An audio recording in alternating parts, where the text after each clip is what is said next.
Hello and welcome to the in-depth series section of Drishti IAS. I'm Aisha, and in today's episode, the topic that we will be discussing today is the fourth global mass coral bleaching triggered. So it is the fourth event which is to be considered. It means the first, second and third has already occurred. So fourth global, it means world over. Mass, it means on a very huge scale. Coral bleaching, that is what we have to understand, that what are corals and what is coral bleaching. Triggered, it means it has started. So the fourth global mass coral bleaching has triggered, and why is it a big concern around the world?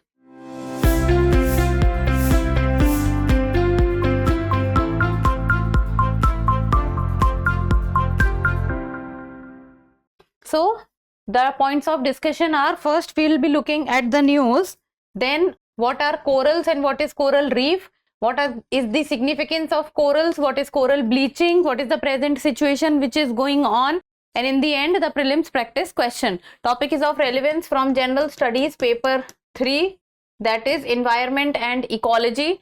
Very important topics from both prelims and mains perspective, as not once, twice, more than 3 times the question has been asked from the topics of corals. So you need to know this topic holistically. So before starting, on the occasion of Civil Services Day, so empower your dream with our Civil Services Day special discount, that is flat 40% off on our all online pen drive courses, test series and DLP. So the offer is valid till 22nd of April. So you can download the Drishti Learning app or you can call on the given number. So the news talks about that the fourth global mass coral bleaching triggered. What are corals and why are they so important? So this is what the news is all about. So what is happening as of now is that the fourth global mass coral bleaching event has been triggered by extraordinary ocean temperatures.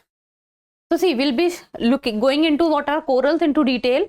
So what is happening is that there are oceans and there is a certain temperature of the ocean. But what we are seeing that over a period of time, and especially with each passing year, the average temperature.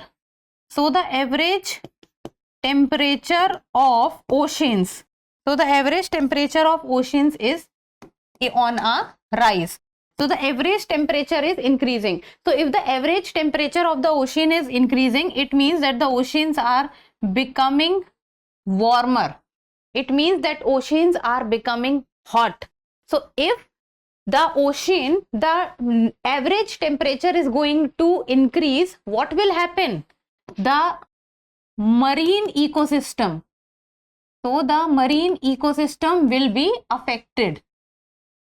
Now this is what is the main idea, and into this aspect is where the corals are also affected, and the point of coral bleaching also comes into existence. But what you need to understand is that over a period of time, in last, you can say 100 years, the global temperature is rising, and the average sea temperature is also rising, because of which the oceans or the seas are becoming warm, and because of which the marine ecosystem on the whole is suffering. And as a result, everything which is associated with the marine ecosystem is also suffering simultaneously, and that is where the points of corals also lie. So, and the consequences of the extraordinary ocean temperature and mass coral bleaching would be that the ocean life and millions of people who rely on the coral reefs for their jobs, for economic benefits or for food, they will also be suffering. And on March 2023, the average sea surface temperature has been abnormally high. So the sea surface temperature has been abnormally high in March 2023, and we also need to take into consideration that the year 2023 was an El Nino year, and El Nino year, the rainfall decreases, and if the rainfall decreases, it means the drought condition prevails, and as a result dryness prevails, and as a result the ocean temperature or the overall temperature of the globe or of the earth increases. So on March 2024 reached a record monthly high of 21.07 degree Celsius. So the average ocean temperature reached a high of 21.07. It means that the average ocean temperature, the average sea temperature is 21.07. And the reasons for this increase of temperature can be rising emissions of heat trapping greenhouse gases. So the greenhouse gases are increasing in number, like for example carbon dioxide, methane, chlorofluorocarbons, hydrofluorocarbons, and many other gases also. As they are increasing in numbers and their quantity and frequency is also increasing, as a result the ocean temperature is rising and heat is also increasing. And nearly 90% of the extra heat trapped by the greenhouse gases has been absorbed by the ocean. So what happens is that the greenhouse gases which are released into the atmosphere, the oceans absorb these gases, and as a result the temperature of the oceans increases. So this is also one of the reasons that why the oceans are becoming warmer. So this is about the news. Now let's get back to the basic part, and that is what are corals and what are coral reefs. Look at this picture. So before going into the detail, look at this picture. Many a times you will be seeing these pictures. So these are beautiful pictures of marine ecosystem. So these are what are called corals. These are what are called corals. So they are basically of this shape.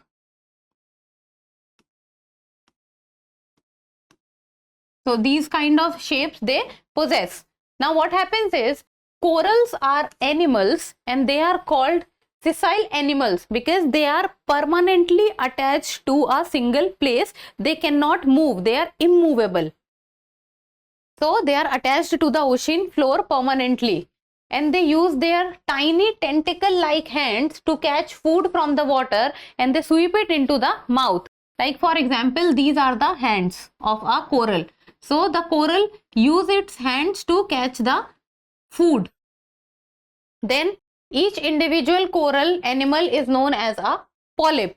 So imagine that this is an individual coral, this is an individual coral. So it will be known as a polyp. And usually many polyps, when they are standing alongside each other in hundreds and thousands in number, they form a colony and they are known as coral reef.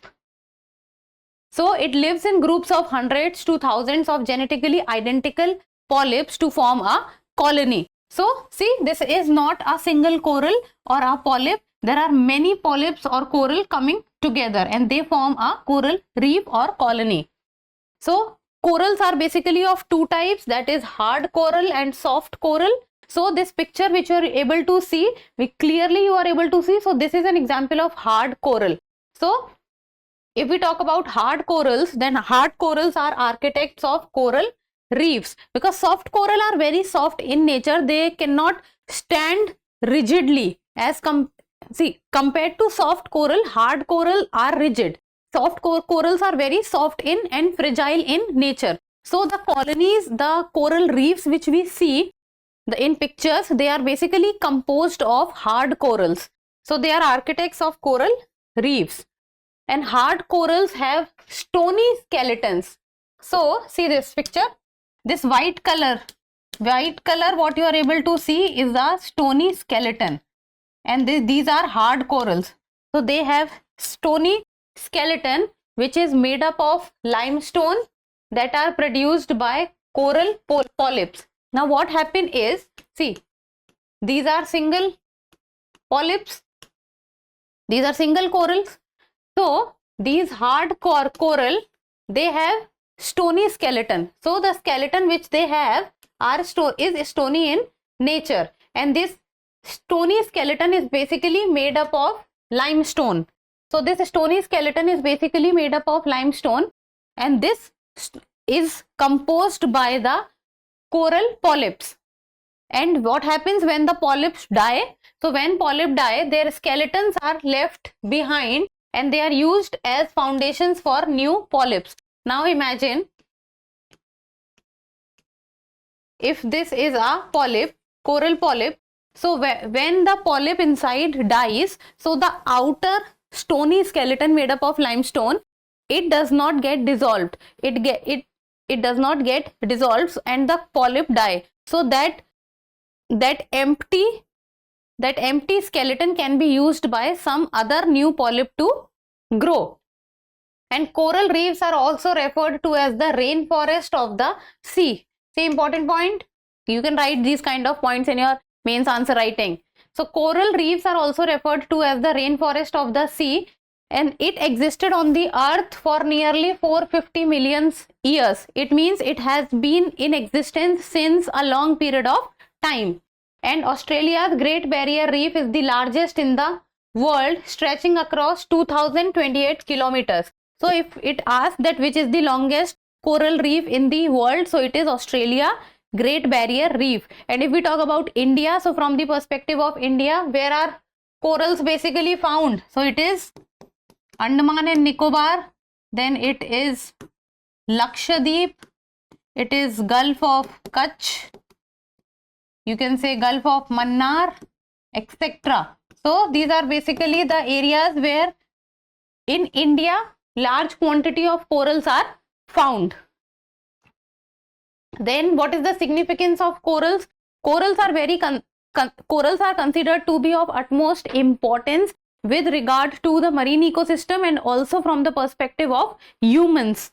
So crucial role in marine ecosystem. So corals play a very crucial role in marine ecosystem, and the Great Barrier Reef contains over 400 coral species, 1,500 fish species, 4,000 mollusk species, and 6 of the world's 7 sea turtle species. So it supports a vast variety of marine ecosystem or environment. And still millions of undiscovered species are also predicted to be living in and around the coral reefs. And these coral reefs provide economic goods and services which are worth about 375 billion each year. So the economic goods and services are also provided by these corals, and they hold a very high economic value of around 375 billion each year. 500 million people across the world depend on coral reefs for food, income, and coastal protection from storms and floods. So see, when it comes to preventing major hazards, so coral reefs also plays a very important role, because they can work as a roof in between the you can say tsunami or cyclone. So they also work as a preventive care. Coral reefs can absorb up to 97% of the energy from waves, storms, and floods, which prevents loss of life, property damage, and soil erosion. So it also work as a sheet, as it absorbs the energy from big, you can say tsunamis or big waves or cyclonic storms. So it tries to make them stop and make them slow down. Then comes next, and that is, what is coral bleaching? So what is coral bleaching? So most coral contain algae which are called zooxanthellae. See, if this is a coral polyp, imagine this is hard coral and this is a coral polyp made up of stony skeleton made up of limestone. Now what happens is that inside this coral polyp lives a algae which is named as zooxanthellae. So most coral contain algae named zooxanthellae, and they are plant-like organism in their tissues. So okay, see this image. If this is a polyp, so these are algae which are living on the polyp, and this algae is zooxanthellae. So they are plant-like organism and this polyp and zooxanthil algae, they live in symbiotic relationship with each other, and both take out benefit from each other. Like for example, the polyp or the coral gives a space for the algae to live, and algae on the other hand provides food, or you can say provides the process of photosynthesis inside the coral, and it also provides a unique color to the coral. So corals provide zooxanthil a safe place to live, while zooxanthil provide oxygen and organic products of photosynthesis that helps corals to grow. And zooxanthil also give bright and unique colors to the corals, and they are very sensitive to light and temperature. And even a slight increase in light and temperature causes stress on the corals. And when stressed, they expel zooxanthil and turn entirely white. Now what happens is, now imagine this is a polyp and the algae is living. Because they are so sensitive that even though a slight increase in temperature, what happens is that the algae inside the polyp, it comes out.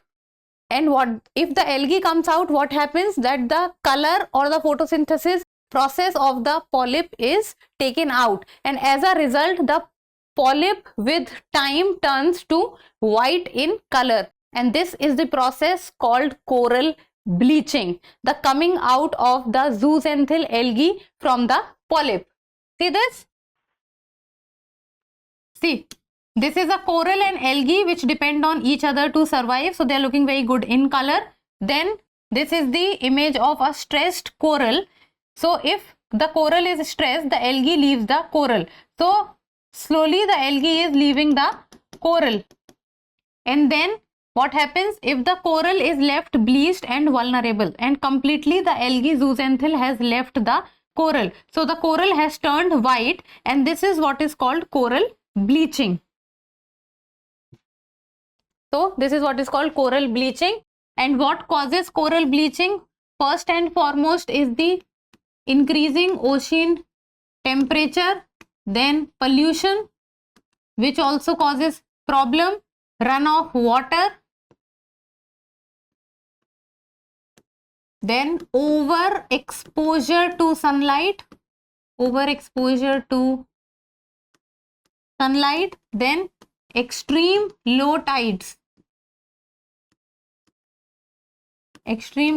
So these are few of the points which causes coral bleaching. So coral bleaching doesn't immediately lead to the death of corals. Now even if the algae goes out, it does not automatically and directly means that the coral has died. Coral bleaching reduces the reproductivity of corals and makes them more vulnerable to fatal diseases. And if the bleaching is not too severe, corals have been known to recover. Now see, suddenly if you see a bleached coral, that does not mean it has died. It means that it is losing, slowly and gradually it is losing its ability to reproduce, and also it is losing its ability and its algae and the color it has, and slowly it moves towards the mortality. But if the bleaching is not 100%, there are many chances that the coral could recover.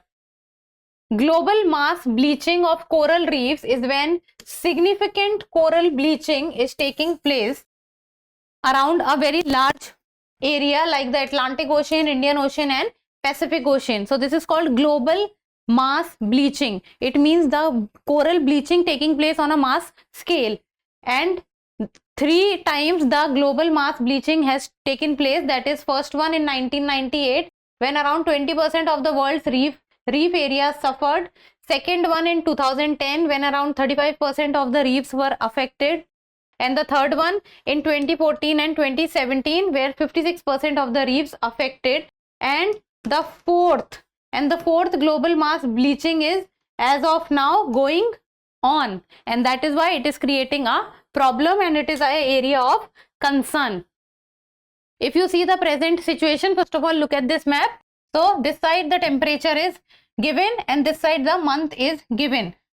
So you can see temperature 19.5, 20, 25 and 21, and in the month of March you can see that the average temperature has increased to around 21, and which is the which you can see is a very high temperature monthly basis.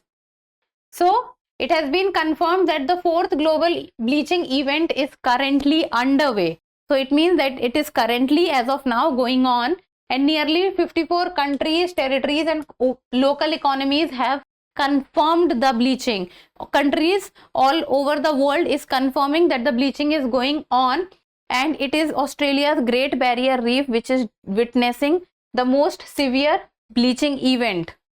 And if we talk about countries, then the Western Indian Ocean, including Tanzania, Kenya, Mauritius, Seychelles, Indonesia, all these countries are also talking about the bleaching of coral. And more than 54% of the world's coral area has experienced bleaching level heat stress.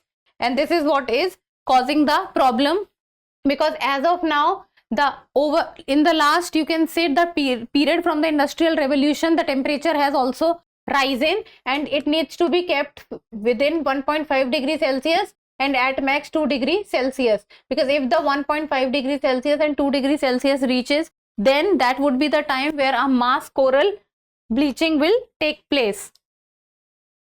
So few of the facts about coral reefs. So that is Great Barrier Reef, Australia. This is the largest coral reef in the world, also a World Heritage Site, and it endures mass coral bleaching. Corals in India, then Gulf of Kutch, Gulf of Mannar, Andaman and Nicobar, Lakshadweep, Malvan.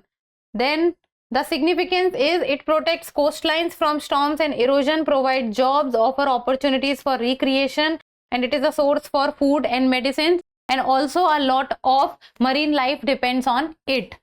Then initiatives taken to protect corals. Then technology, you can say, that is cryo mesh, that is storage of the coral larva at minus 196 degrees Celsius that can later be reintroduced to the wild, and biorock, creating artificial reefs on which coral can grow rapidly. Now global initiatives, International Coral Reef Initiative for the Protection of Corals, and the Global Coral Reef R&D Accelerator Platform. In India, the National Coastal Mission Program has been started for the protection of coral reefs. And in the end, a prelims practice question, and always, like always, you people will have to tell me the answer in the comment section, and it is the PYQ of the year 2018. Consider the following statement. First, most of the world's coral reefs are in tropical waters. Second, more than 1/3 of the world's coral reef are located in the territories of Australia, Indonesia and Philippines. Third, coral reefs host far more number of animal phyla than those hosted by tropical rainforest. Which of the statement given above are correct? 1 and 2 only, 3 only, 1 and 3 only, 1, 2 and 3. So give me the answer in the comment section, and that's all for today. Thank you so much for watching. Till we meet next time, keep reading, keep writing and keep subscribing to the channel. Thank you.